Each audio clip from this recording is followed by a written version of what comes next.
Bismillahirrahmanirrahim. Assalamu alaikum students. Now we discuss divergence of a vector point function. Before discussing divergence of the vector point function, first of all we see that divergence always operate on vector functions. Remember this point. Divergence always operate on vector function and you get scalar quantities. Means divergence ने हमेशा vectors पे ही apply होना है और उससे scalar quantity आपको मिलेगी। और दूसरी बात, जब डाइवर्जेंस किसी वेक्टर पे अप्लाई होता है तो डेल डॉट वो वेक्टर होता है, डेल डॉट वी होता है, डेल डॉट ए होता है। क्यों डॉट होता है, इसे याद करने के लिए डाइवर्जेंस है, डाइवर्जेंस डी से शुरू होता है, इसलिए डाइवर्जेंस में डॉट आएगा। Remember this point, right. अभी आपने जस्ट ये पॉइंट देखना है कि in divergence always operate on vector functions and get always a scalar quantity. Now we see that what is divergence. In 9th and 10th class you know about the concave lenses and convex lenses. Now we have concave lens of focal length f1 and concave lens of focal length f2. Remember it, f1 is less than f2 means focal length of f2 is less than f1. ये याद रखिएगा। जब parallel beams यहाँ से गुजरेंगी strike करके ये diverge होती हैं कनकेव लेंस में। When rays parallel rays strike to this concave lens then you get the this spreading rays or divergence rays, diverge हो गई यहाँ। इसी तरह इसकी जो फोकल लेंथ ज़्यादा है f2 ज़्यादा है f1 से, यहाँ भी डाइवर्ज हुई लेकिन smaller than that one, smaller than previous one. So means अगर आप बिल्कुल प्लेन मिरर ले लें तो ये पैरेलल लाइट्स हो जाएंगी। तो ये डाइवर्जेंस इस तरह से होती है। यहाँ पे आपने इस तरह नहीं करनी, आप मैथमेटिक्स कर रहे हैं, मैंने आपको फिजिक्स पॉइंट ऑफ व्यू से बताया। आप थोड़ी सी डाइवर्जेंस और देखें। ये आपके पास सोर्स है, when you have a source and electric field है ये सपोज, तो ये आपके पास डायरेक्शन है, ये फील्ड इस तरह से आ रही है। अब बाज़ ऐसे वेक्टर्स होते हैं जो इंक्रीज होते हैं टाइम के साथ। अब यहाँ पे आगे इसकी लेंथ और बढ़ गई, इससे आगे जाते और बढ़ जाती, तो मीन्स ये यहाँ देखें इधर लेंथ कम है, ये इंक्रीज़ हो रही है, यहाँ पे भी इंक्रीज़ हो रही है, आगे इंक्रीज़ हो रही है। जब फील्ड इंक्रीज़ हो रही होती है इस तरह से तो हम कहते हैं कि यहाँ पे ये डाइवर्जेंस हो रहा है और ये जो डाइवर्जेंस है ये पॉजिटिव है, राइट। अब इनको लाइंस की तरह से देखते हैं। अब ये देखो यहाँ पे स्मॉल है, आगे और ज़्यादा बड़ी हो गई, फिर और बड़ी हो गई, मीन्स यहाँ पे भी डाइवर्जेंस पॉजिटिव है, ग्रेटर है और डाइवर्ज हो रहा है, ठीक है। इस पे आ जाए। अब इसमें आप देखेंगे कि डाइवर्जेंस जो है वो पहले इस तरह है, फिर भी उतना ही वेक्टर है, फिर वही, मतलब यह कांस्टेंट वेक्टर है, यूनिफॉर्म वेक्टर है। यहाँ डाइवर्जेंस जो है वो ज़ीरो है, ठीक है। ये वेक्टर जो है कांस्टेंट वेक्टर है, इंक्रीज नहीं कर रहा है, यूनिफॉर्म है, कांस्टेंट है। तो कांस्टेंट का तो आपको मालूम ही है, कांस्टेंट वेक्टर का डाइवर्जेंस हमेशा ज़ीरो होता है। अब आप कहेंगे कि ये नेगेटिव कब होगा, ये भी मैं आपको भी बताऊंगी कि ये नेगेटिव कब होगा। अभी आप ये देखें, ये डाइवर्जेंस है, ठीक है।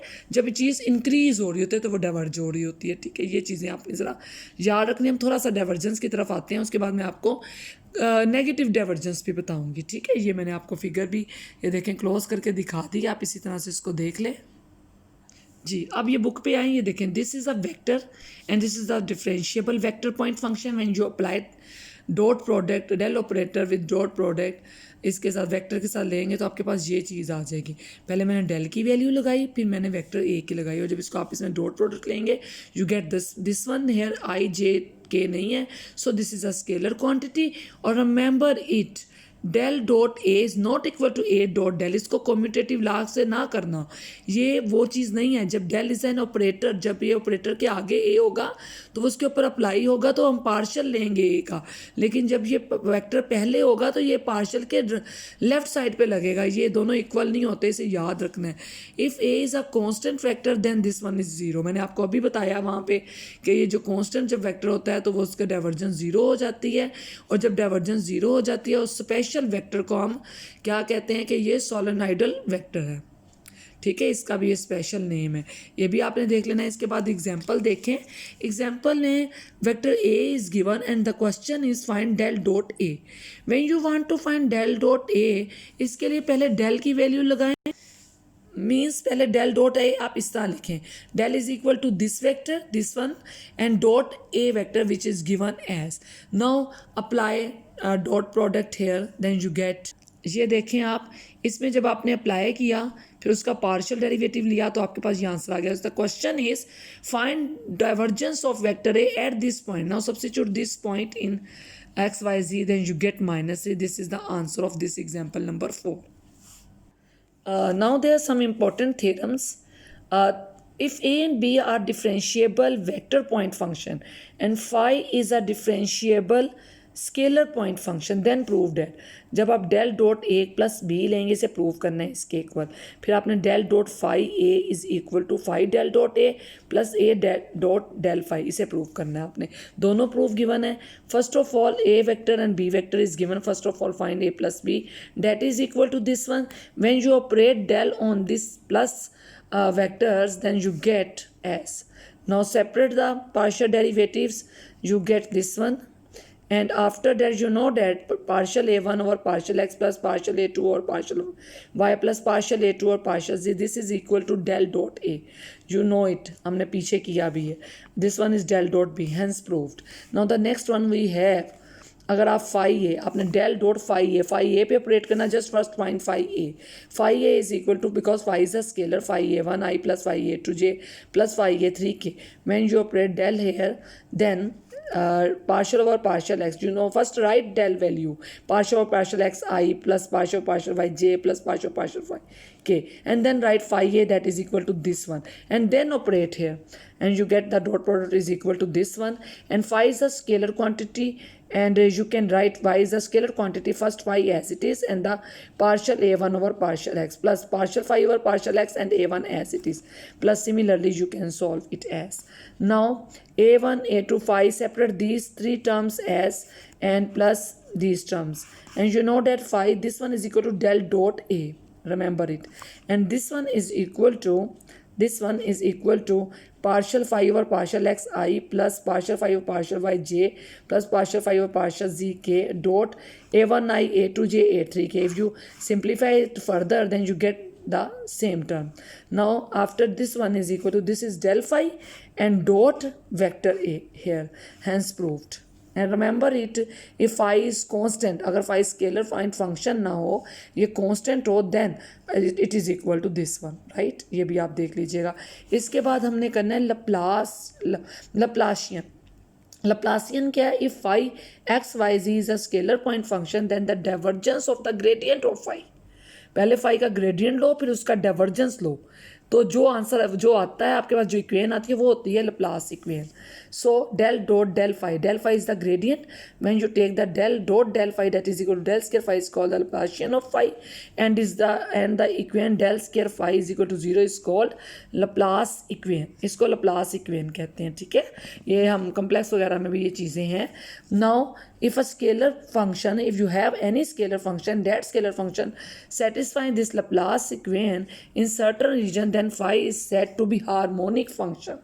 Remember this one. अगर आपको क्वेश्चन आ जाए, prove that the function phi is harmonic function, then substitute here. If the equation is satisfied, then you can say that phi is harmonic function. Now phi is a differentiable scalar point function. We show that.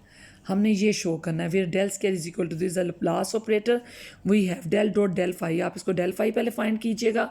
Del phi इसके equal होता है. आपको पता है del phi is always a vector quantity. When you apply this one to here with dot product, then you get this one, and that is equal to partial square over partial x square, phi plus partial square over partial y square, phi plus partial square phi over partial z square.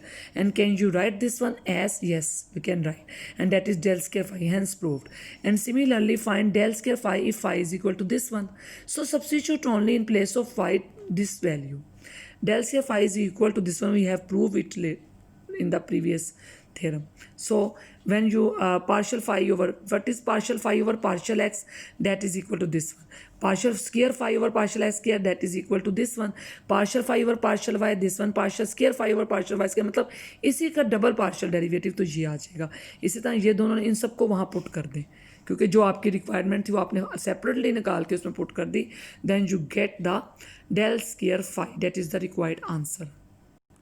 अच्छा बेटा, इसमें physical जो interpretation of divergence है, इसको मैं कोई आपको लंबा चौड़ा नहीं बताऊंगी कि इसमें ये चीज़ है, इसमें ये कर लें. ये सारी थ्योरी अपने लिए पढ़नी होगी, पढ़ लीजिएगा. फिजिक्स अगर आप जब पढ़ते हैं ना, वहाँ पे जब ये आती है डाइवर्जेंस की, वहाँ आप डिटेल करते हैं. सारा यहाँ मैं आपको बड़ी शॉर्ट सा बताऊँगी, क्योंकि एग्जाम में ये नहीं आएगा, ये सिर्फ आपके समझने के लिए. ठीक है, मैं आपको बताती हूँ कि इसकी फिजिकल इंटरप्रिटेशन क्या है. डाइवर्जेंस एक्चुअली फ्लक्स को रिप्रेजेंट करता है. कैसे करता है वो हम देखते हैं. ये मैंने बड़ी सिंपल सी डेफिनेशन लिखी है physical significance of divergence. The divergence of the vector field at a given point P is outward flux per unit volume. मतलब पर यूनिट वॉल्यूम पे जो आउटवर्ड फ्लक्स है ना किसी पॉइंट पे, वो होता है डाइवर्जेंस। या आप दूसरे वर्ड्स में ये भी कह सकते हैं net outward flux per unit volume is called divergence. मतलब डाइवर्जेंस क्या है? डाइवर्जेंस है outward flux per unit volume. Flux क्या है? फ्लक्स आपका पहले हम देखते हैं इसमें कि फ्लक्स क्या है। अब हम देखते हैं कि फ्लक्स क्या है। Flux is the amount of fluid crossing per unit time. Unit time में जितना वहाँ से फ्लूइड या रेज या जो भी चीज़ पास होती है उसको फ्लक्स कहते हैं। अब जो फ्लक्स आपके पास है, अगर amount of flux per unit volume आप ले रहे हैं तो वो डाइवर्जेंस आता है। अगर इसका प्रूव करेंगे तो प्रूव में हमने यही साबित करना है कि जो नेट फ्लक्स आ रहा है, मतलब आउटवर्ड फ्लक्स जो आपके पास आ रहा है पर यूनिट वॉल्यूम, वो डाइवर्जेंस है। तो अगर वो वेलोसिटी है तो वो डाइवर्जेंस ऑफ वेलोसिटी है। अगर वो फ्लूइड कोई इलेक्ट्रिक फील्ड है एफ है तो वो डाइवर्जेंस ऑफ एफ है। और अगर कोई वेक्टर ए है तो वो डाइवर्जेंस ऑफ ए है। मतलब इलेक्ट्रिक फील्ड जो भी रेज हैं कुछ भी आउटवर्ड वो जो चीज़ होगी ना उसकी per unit volume, that is called divergence. आपने ये याद रखना है। Means divergence of the vector field at a given point is outward flux per unit volume. ये जो डेफिनेशन है इसको याद कर लीजिए कि इज अ इंपॉर्टेंट डेफिनेशन। ये मैंने लिख दिया, आपने इसको इसी तरह से याद कर लेना, ठीक है। अच्छा बेटा, डाइवर्जेंस का सिर्फ इतना सा ही टॉपिक था जो मैंने आपको बता दी है। हाँ, इसके बाद हम कल करेंगे, लेकिन इस वीक में हमने डाइवर्जेंस को और पिछली प्रॉब्लम्स को ही डिस्कस करना है, ठीक है। इस वीक में आपका सिर्फ एक ही वीडियो लेक्चर आएगा जो मैंने आपको डाइवर्जेंस का बताया। अब इसको पढ़ लीजिएगा। डाइवर्जेंस का अगर प्रूफ देखना है फिजिकल सिग्निफिकेंस का, खुद देखिएगा, एग्जाम में नहीं आएगा। ओके, अल्लाह हाफिज़।